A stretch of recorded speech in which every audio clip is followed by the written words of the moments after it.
The gun pressed against my forehead was warm, almost human. "Too bad," the masked man whispered. "Your wife wants you dead." The words didn't sting, they froze. His wrist trembled slightly. That's when I saw it, a spiderweb tattoo, small, inked near the veins. I knew it, knew who trained him, who paid him, who pulled his strings. My lips barely moved. "Tell Sergei the ghost of Kiev is here. He can walk away, empty-handed. Or I'll carry him out in a bag." His eyes widened behind the mask. The gun didn't fire. Not yet. And in the silence that followed, my life tilted. Not from the threat of death, but from the realization that the bullet waiting for me didn't come from an enemy. It came from inside my own home. From her. The night stretched on after they fled, leaving only silence and her trembling explanation. "I didn't mean for it to go this far," she said, voice soft, too soft. "I was desperate, desperate." The word echoed like a curse. She wouldn't meet my eyes. She stared at the floor instead, where the wood still bore scratches from our son's toy cars. I remembered the way she laughed back then, warm, untouchable. And now, she had let hired hands inside my house. I watched her lips move, forming excuses. Money, pressure, fear. But underneath it all, one truth pulsed. Betrayal doesn't happen overnight. It grows in shadows, watered by silence. I said nothing, only nodded. She mistook it for forgiveness. But inside, something broke. Not loudly, not in flames. Quietly, like a bone snapping under skin. Days passed in calculated stillness. I kissed her forehead in the mornings. I let her think routine was unshaken. But when she slept, I traced the cracks in her story.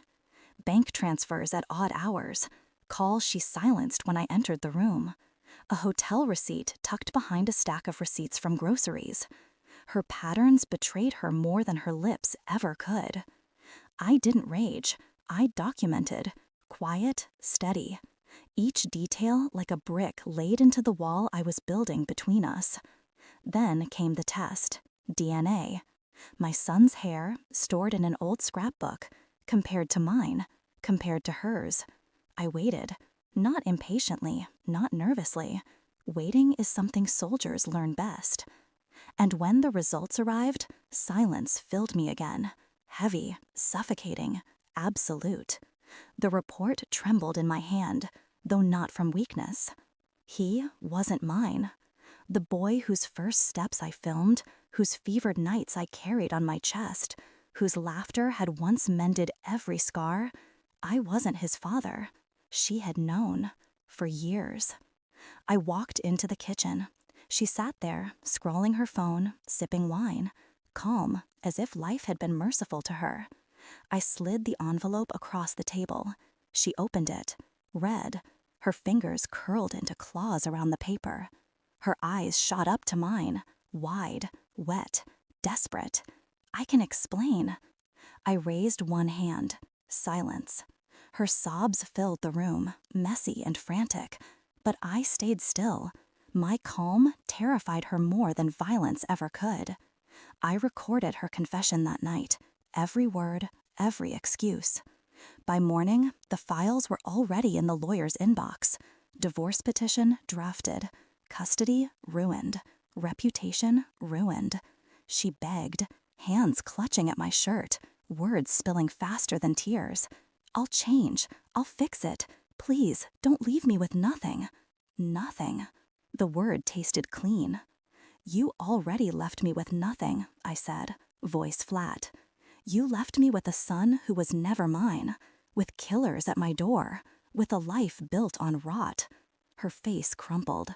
She reached for me again. I stepped back.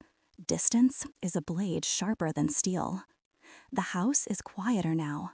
No echoes of laughter. No footsteps down the hall. Just silence. I thought the silence would devour me. Instead, it feeds me. I keep the report locked away, not as a wound, but as a reminder. People call me ruthless for how I left her, but the truth is colder than that.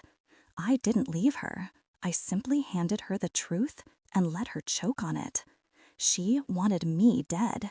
Instead, I gave her something worse, life stripped of lies. And as I sit alone, I realize I don't mourn the betrayal. I mourn the years wasted in blindness. But blindness ends. And when it does, the betrayer never walks away whole. Thanks for watching. Don't forget to like, share, and comment. Subscribe now to Cheating Stories Insight World for more amazing stories.